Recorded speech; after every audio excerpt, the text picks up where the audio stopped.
my qigong back in order. All Back right, in. awesome. So, Coach Yossi, back for another Mm. round. Glutton for punishment to do another podcast with me, I guess.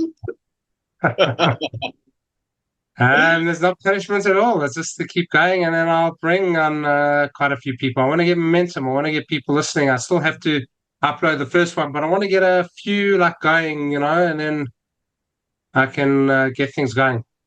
Absolutely. So, Coach Yossi, tell me what's been going on. What's been going on in your world since our last podcast? It's been a little bit of time now since you and me have had the pleasure of jumping on and having a lovely conversation again. Yeah, so yeah, lots happened. I mean, a lot of progress has been made with my training personally and with clients training. And yeah, I just that's a consistency that will continues to keep push you forward. If you do it whether you feel like it or you don't feel like it, that's the difference between success and failure at the end of the day. No, I 100% agree. And if I'm not mistaken, looking at your Instagram, it looks like the movements that you had discussed in the last podcast, you were able to actually achieve them. Yeah, look, I definitely achieving them. Like I can't hold it for like a length of time, but certainly enough to have it controlled for a few seconds. So whether it's two ball handstand and the planches on the ball actually as well. What was the other goal I set? Do you remember? It was the single leg stand on the ball while jumping off, I believe, and holding that position. Oh yeah, that I can do and bouncing, which I've master new exercise with single leg bouncing. And then the double Um, ball, sorry. and then the double ball, two balls. Oh, kneeling, yeah, that's I've got that. Now I need to progress that. Yeah, what you could say is perform a ball takes balls to do. I never thought any of this would be possible. Like if you asked me 20 years ago when I started, I would like think, no ways, that's they're crazy. Like you look at some people who've been doing gymnastics for 20 years or however long, and like me looking at them, I say it's impossible. There's no ways. But you know how they started? They started from the basics and they fell in love with it and they built up, and that's how they get to that level. And the same with any sports or any physical activity. Same with the ball. No, 100%, totally agree. Yeah, well, hey, congratulations on that because that certainly did not look easy whatsoever. And when I saw you do it, I was like, wow, this is certainly a man of his word, for sure. I think when you had said it in the podcast, even me a little bit was like, I think it's going to take him a little bit of time before he gets that done. But then a week and a half later, all of a sudden, I see you drop on Instagram, effectively doing every single thing that you said you were going to do. So that was kind of crazy to see, and I'm always happy to be a part of the journey. It's No, amazing to it's see. awesome having you. Also, like the planches as well, which I haven't taken a video of yet. I need to take. Yeah, I'm holding it for a few seconds. It's amazing. Like it feels unbelievable. Like it's just Yeah, like it gets you. It's just not just your physical. It's like it gets your mental right, and mental stability is so important. Without it, no matter how good physically in shape, that can go in like a matter of weeks if your mental state is not there. no, 100%. And how do you feel personally about where your mental state is right now? I don't know if everybody who follows you knows, but you are technically still in an active war zone. Yeah, it's look, it's been very difficult, and I've had to push through training, even though it's the last thing I've felt like or wanted to do. But I don't want to I have to live my life, and I want to live the best life I can, and inspire more people about health and wellness. And that's the best way I can do it in an active war zone, and just no matter what's happening around me. I just have to keep my focus and my mental state, in check, and that's how I can cope. Looking after my three kids now, my wife, and be there for them the best way I know how. Yeah, that certainly pales in comparison to the excuse I had last week where I woke up a little tired and I didn't want to go hit the gym. So I called it a rest day. But being in an active war zone and still training, it just lets people know that, hey, the world could be on fire. Your health and wellness is still the most important thing that you need to take care of.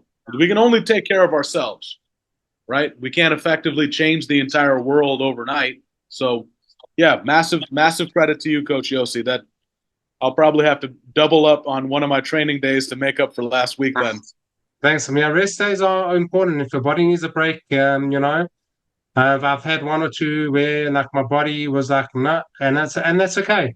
But you just, if you can't overtrain either, so you got to listen to your body as well.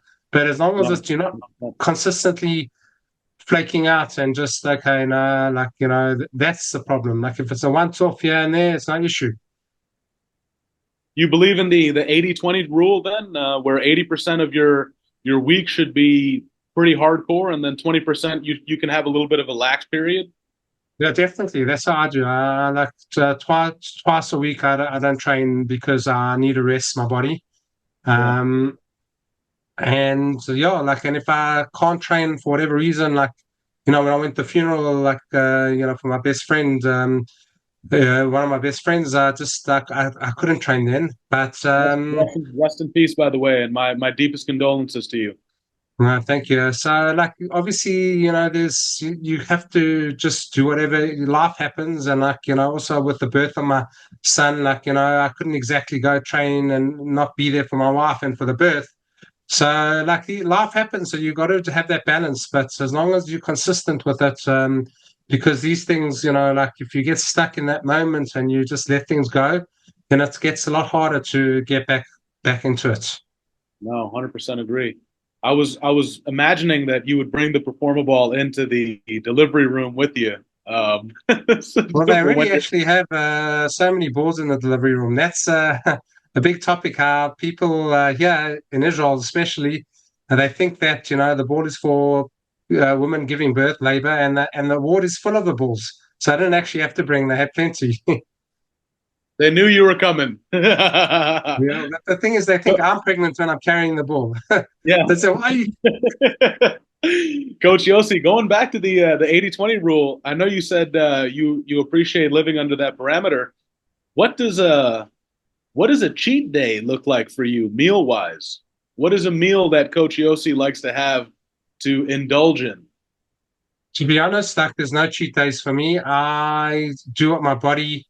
There used to be that quite a few years ago, but I just realized that my body is not doesn't feel good when I have crap in my body, and those cheat days became. I'm pretty much 99.9, if not 100% clean diet because that's what my body likes, and if I have any kind of thing that is unhealthy, I feel it, and my energy lapses, or I get a little bit under the weather, and like it's not worth it. So, and I don't, and like your taste buds actually change, and you actually, what's the word? You repulsed by it, basically.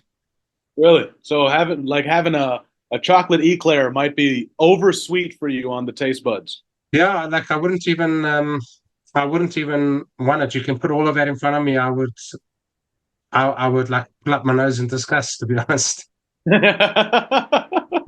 That's okay. I think that's important for people to know because I'm sure people were curious to know what is a meal that Coach Yossi goes after. So if it's not sweets, what is a clean meal that you feel you could eat? If there was the only meal that you could have for the rest of your life, 3 times a day, what is the meal that Coach Yossi goes to? Just I wouldn't want that because overeating any type of food can turn toxic as well. Ah, there we Um, go. All right. yeah, like that would be your favorite food will fast be your least favorite food, no matter how favorite it is. Like I love steak, I love my meats, but having 3 times a day, it will become toxic. 100%. It makes sense. What I was what I was going to say was, pardon me, if you had to choose one, what would be a meal that you could eat the same meal of for the rest of your life? I probably have to go for coconut because they're the most nutrient dense type of food. And probably the most benefits that one can have. And I actually love coconut. I use coconut everything: sugar, oil, milk, cream, you name it. Well, I don't know if people know this or not, but the way that I can maintain such an attractive demeanor is actually using coconut oil in my beard and in my hair. So I So am right there on the bandwagon with the coconut oil. definitely. So, Coach Yossi, it seems to me that your life, when it comes to diet and when it comes to training, is all about balance. Yeah, well, people think I'm extreme, which is funny, but yeah, it definitely is about balance. It's like depends on what you want. Like, do you live to eat or do you eat to live? Like, those are the questions you have to ask yourself. And if you live to eat, then great, have whatever crap you want, and excuse me, have whatever crap you want, and you'll suffer the consequence at some point down the line with insulin spikes, diabetes, eventually, whatever the case is. But I want a quality of life where age, is just a number, and no matter what age I am, I want to be right there with my kids and grandkids one day, and being able to be in the thick of their adventure and experience life to the fullest and keep up with them. Wow, that's a beautiful sentiment to have, Coach. Now, speaking of age, what is the oldest client that you have working on the ball? At the moment, it's probably around 55, which isn't that old. But I've Yeah. had clients who were 82. I had a couple of clients who were 82, and it was amazing what they achieved on two different aspects of their fitness levels. One being completely obese and could not move, and if they got onto the floor, they had to get help. Otherwise, they were stuck. So I trained them, for a few weeks, and they were able to. They lost about 20 kilograms. I'm not sure how much that in pounds. And they were able to get up by themselves and not having to rely if they, got into the floor, whatever reason. And the other client of 82 is a runner, and he's never won like anything in his life before. He's come close, but he's never won. And then I started training him, and the first time at 82 years old, he won first and won some prize money for whatever it was. Wow. So Performa Ball comes with not only health and dietary benefits, but also some financial rewards as well. Life saving and rewards and performance rewards, certainly. Hell yeah. That's exactly the message that I've been picking up as long as you and me have been working together. So 100% agree. Coach Yossi, I see you've been getting quite a ton of new engagement from some other fitness profiles. Do you feel that Performa Ball in a more generalized sense is becoming more normal among people? Or have you had more of a struggle trying to move people's opinion from traditional training into using the ball more so now than Um, before? it's quite funny. Like it's become like very extremes. I think we've discussed this in the last podcast, where it's become from very you know, rigid movements, like machines and traditional workouts, to completely, the more extreme, the better, to whatever parkour, free runs, more crazy balance stuff, not using the ball, like using tight wires, using, I don't know, whatever they could find, and 100 stories high, basically. So it's become very kind of extreme. So the ball is, people don't see the ball as well, some of them do, but as an extreme thing, but not so much a balance. They use it as like a leverage type of thing to do flips over, tie the ball in front of Yeah. them and then bounce on their stomach and do a few flips. So there certainly are the people, the Pilates people, that sometimes they use the ball, not that often. But yeah, it's difficult for people to have the attention span, especially nowadays, to master one specific thing. They want to go after everything. They want to go whatever new equipment. They don't want to master that piece of equipment, and they kind of go to that the new what's new and cool on the block. Yeah. Well, what was it? I think it was Bruce Lee that said it's the more dangerous man is not someone who knows 1,000 kicks, but one man who's practiced one kick 1,000 times, right? 100%, exactly. You go deep in something, you'll get a lot more benefit than going wide and barely touching the surface of a million different things. No, 100%. And I think that's pretty common. I've been in the fitness industry for a while now too, so I think I see that very often among people where they'll start off on a specific trajectory and then get derailed very quickly and try and master something else. But by the end of the year, they've only increased 5% in every category that they've done rather than maximizing their potential in one specific aspect. For sure. Like, I mean, there's so many aspects of I can go, try and now go into, different type of, whether it's parkour, acrobatics, try and learn somersaults and backflips and, calisthenics and try and do a million muscle ups, like I know, like I can do, like if I really wanted to, I can do that, but then I lose focus.